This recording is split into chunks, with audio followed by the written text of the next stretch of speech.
जोहार नमस्कार। मैं इस वक्त राजधानी रांची में हूँ और हमारे साथ जेएलकेएम पार्टी के अल्पसंख्यक मोर्चा के केंद्रीय उपाध्यक्ष मसिंदा है।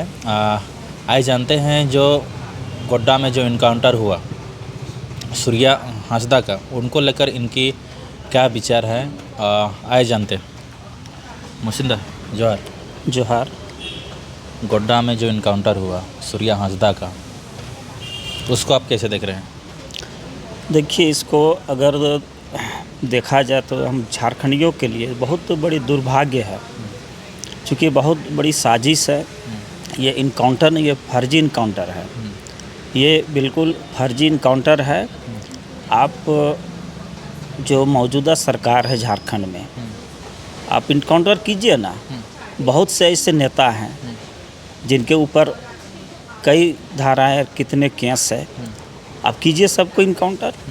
आप एक झारखंडी, देखिए कहीं किसी पे होता है, शुरुआती दौर था, मान लीजिए झारखंड के हक अधिकार के आवाज़ उठाने में कहीं किसी का कोई केस होता है तो वो न्यायालय का काम है।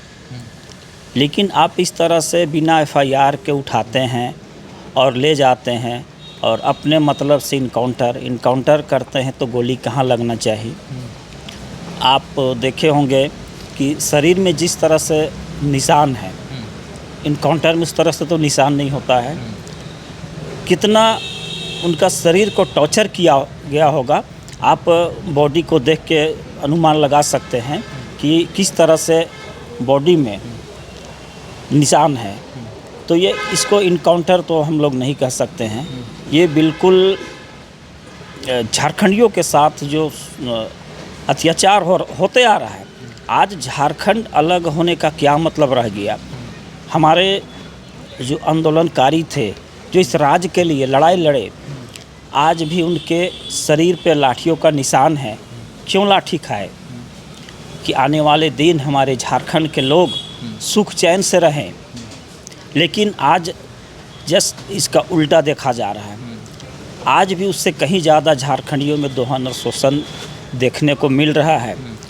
और सूर्या हांसदा जैसे लोग अगर आवाज़ उठाते हैं झारखंडियों के हक अधिकार के लिए, जो यहाँ बाहर के लोग आके जो राज कर रहे हैं, शोषण कर रहे हैं, आज उन्हीं का उनको परिणाम मिला।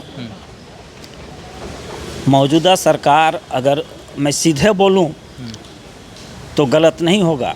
जो बाहरियों को जो संरक्षण मिल रहा है और जो आज जो इनका इनकाउंटर हुआ, कहीं ना कहीं ये किसके इशारे पे हुआ। और अगर इनकाउंटर हुआ तो अभी तक जो मौजूदा सरकार के विधायक, सांसद, मंत्री अभी तक इस पर एक भी बयान नहीं, किसी का ज़बान नहीं खुला है। इससे हम क्या समझे? ये साजिश नहीं तो क्या है? आप आइए फ्रंट में, और अगर इनकाउंटर सही है तो आप सही बोलिए और गलत है तो गलत बोलिए। इस तरह से आप कितने दिन तक बैक में रहेंगे? आज लोगों को मौका मिल रहा है ये कहने के लिए, और उनका कहना गलत नहीं होगा। किसी मंत्री के बारे में कि अगर एक अंसारी होता तो अभी तक हमारे जो मौजूदा सरकार के जो मंत्री हैं अभी तक चिल्ला रहे होते। तो इनका जो कहना ये गलत नहीं है, सही है। आप सरकार में हैं, मंत्री हैं राज्य के, तो आप आइए, अगर सही है तो सही बोलिए, गलत है तो गलत बोलिए। लेकिन अभी तक उनका कोई स्टेटमेंट अभी तक नहीं आया। मंत्री आप इरफान अंसारी जी की बात कर रहे हैं? जी, मैं खुल के बात करूंगा। अच्छे हैं, दबे कुचले शोषित लोगों के लिए आवाज़ उठाते हैं। आज भी तो एक झारखंडी के साथ अत्याचार हुआ, आदिवासी के साथ हुआ ना जी? आदिवासी के साथ हुआ। फिर अंसारी नहीं थे? अंसारी नहीं थे, एक झारखंडी है। जात पात को अभी दरकिनार कर दीजिए। पार्टी अनेक हो, लेकिन जब राज की बात आए तो उद्देश्य एक हो। यही हमारा मानना है। जहाँ झारखंडियों के साथ अगर किसी तरह का अन्याय होगा, ये शोषित होगा, तो किसी भी पार्टी का हो, उसको आवाज़ उठाना चाहिए। और जो गैर झारखंडी के हाथों बिका हुआ है, मैं मौजूदा सरकार को कहूँगा, गैर झारखंडियों के हाथों बिका हुआ है तो वो नहीं बोलेगा। उनका तो मंशा है कि कोई झारखंडी आदिवासी आगे बढ़े, बच्चों का देखिए, बच्चों का क्या होगा। जो 300-400 बच्चे। हाँ, जो 250-300 बच्चे को छत दिए थे, रोटी दिए थे, कपड़ा दिए थे, अब उनका क्या होगा। मैं मौजूदा सरकार से ये जानना चाहता हूँ, मैं उनसे जवाब चाहता हूँ कि उन बच्चों का क्या होगा। आज उनका भरण पोषण कौन करेगा, कौन जिम्मा लेगा। मौजूदा सरकार आए और बोले इन बच्चों की जिम्मेदारी हमारी है, और उस परिवार, पीड़ित परिवार के लिए आप क्या कर रहे हैं। जो आप फर्जी इनकाउंटर में इनकाउंटर का नाम देते हैं और इस तरह से आप दुश्मनी निभा रहे हैं। पूंजीपतियों को आप, गैर झारखंडियों के हाथों में आप तरह तरह के जितने पत्थर से संबंधित है, बालू, ठेकेदारी, सब तो महाराज आप गैर झारखंडियों को दे दिए हैं, और वो शोषण और दोहन करते हैं झारखंडियों के ऊपर। लेबर कुली का काम करवाते हैं, सही से मजदूरी भी नहीं देते हैं। अगर उसके खिलाफ अगर कोई झारखंडी आवाज़ उठाए तो आज वो उसके ऊपर अपराधी और फर्जी इनकाउंटर, ये दोहरा नीति और दोहरा चरित्र नहीं चलेगा। अब झारखंडी जगने लगे हैं, और जो पढ़े लिखे समझदार झारखंडी है उनको अब ये समझ में आ गया है कि झारखंडी के साथ क्या हो रहा है। आप देखिए ना, नौकरी में 33 बहाली होता है, उसमें 32 बाहर के लोग, एक झारखंडी। आप परसेंट निकालिए तो ये क्या है। आप कब तक झारखंड के भोले भाले जनता को बुड़बक कब तक बनाइएगा महाराज, अपने सत्तार कुर्सी के लिए। याद रखिए, जहाँ मुकम्मल किसी को नहीं मिलता, 29 में हो सकता है आपको पता चले झारखंडियों का जो अभी दर्द है। मैं कहूँगा अभी जो सूर्या हांसदा के साथ जो हुआ है, वो पूरा झारखंड रोया, पूरा झारखंड रोया। क्योंकि एक झारखंडी वो हक और झारखंडियों के हक आवाज़ के लिए जो आवाज़ उठाए, उनके लिए आज उनको बिना FIR का उठा लेते हैं और फिर उसका इनकाउंटर कर देते हैं। वो भी क्या तड़पा के मार रहे हैं, पानी डाले हैं। शायद आपके विधायक जयराम मातो जी बात कर रहे हैं, पानी डाले या तेल छिड़का के किए हैं। जी, आप देख सकते हैं उनके शरीर में जैसा निशान है, कितना टॉर्चर किया गया होगा। आप उसको कल्पना कीजिए कि जैसा उनका शरीर में दाग था, कितना टॉर्चर किया गया, और इतना टॉर्चर करके तब उनका जान मारा गया है। इनकाउंटर नहीं है, ये बिल्कुल एक सोची समझी साजिश है, और झारखंडी होने का उन्होंने कर्ज चुकाया है। एक सच्चे झारखंडी और एक आदिवासी होने का कर्ज चुकाया है सूर्या हांसदा ने। अच्छा, इसमें एक पंकज मिश्रा का नाम आ रहा है, जो आपके विधायक जी बोल रहे हैं या आपके पार्टी के लोग जो बोल रहे हैं, वो कहाँ यूपी बिहार के आदमी है, झारखंड में आके इनकाउंटर करा रहा है, पुलिस प्रशासन उसके इशारे में काम कर रहे हैं। जी, मैं वही बात तो बोला कि आज मौजूदा सरकार गैर झारखंडियों के हाथ में बिका हुआ है। आज सारा पावर तो गैर झारखंडियों के हाथ में देकर रखे हैं। क्या झारखंडियों को ठेका मिला है, और हमारे भोले भाले झारखंडी ठेका लेके बैठे हैं कि इस पार्टी को जिताओ, उस पार्टी को जिताओ।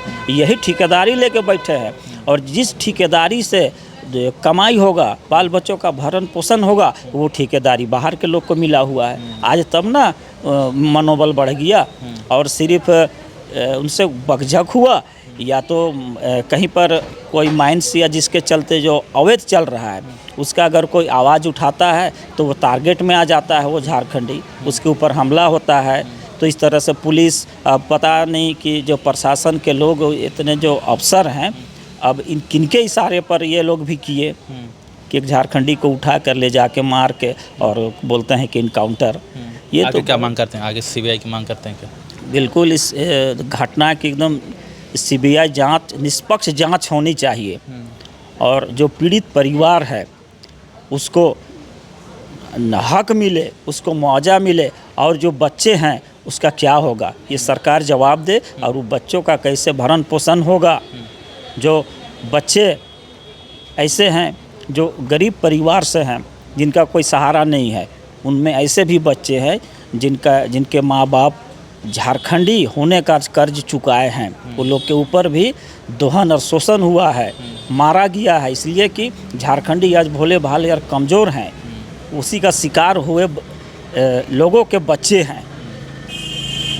तो बस मैं यही कहूँगा कि इसका CBI जांच हो, निष्पक्ष CBI जांच हो, और ये इंसाफ मिले, पीड़ित परिवार को इंसाफ मिले और ये बच्चे को भी कैसे इनका भरण पोषण होगा, इनका जीविका कैसे चलेगा, पढ़े लिखे। चूँकि उन्होंने ये बीड़ा उठाया था कि इन बच्चों को, बेसहारा बच्चों को मैं उस काबिल मैं बनाऊंगा कि समाज में अपना एक पहचान बना सके।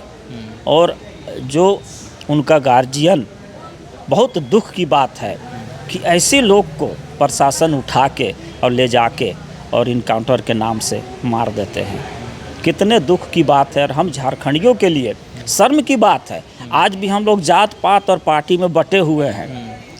अभी मैं देख रहा था कि एक भारतीय जनता पार्टी का एक नेता कि नहीं, अभी ये कोई अंसारी होता, भैया अंसारी और खान और महतो और आदिवासी सबसे आप ऊपर उठिए, हिंदू मुस्लिम से आप ऊपर उठ के देखिए, एक झारखंडी का दर्द को पहचानिए।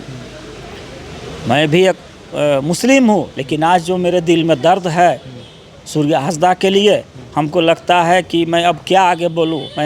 याद आता है उनका, मैं जब बात करता हूँ तो मैं भावुक हो जाता हूँ। ये घटना उनके बॉडी को जब मैं देखा ना तो लगा कि कितना टॉर्चर किया गया होगा, तब कहीं उनका जान निकाला है। कितना बेरहमी से ये इनकाउंटर नहीं है, ये बहुत बड़ी साजिश है। और झारखंड के लोग, हमें तो ये लगता है कि जो मौजूदा सरकार है इनका यही मंसूबा है कि हमेशा मैं पावर में रहूं, और अगर कोई भी झारखंडी आगे बढ़े तो उसका यही अंजाम होगा। इस तरह से एक आदिवासी, कहने को एक आदिवासी मुख्यमंत्री, आदिवासी का राज, और एक आदिवासी से इस तरह से इतनी बर्बरता होती है और सरकार का अभी तक एक स्टेटमेंट नहीं आया। महाराज आप इसको, ये सही है गलत है, आप बतलाइए। ठीक है मसीद, बहुत बहुत धन्यवाद। धन्यवाद।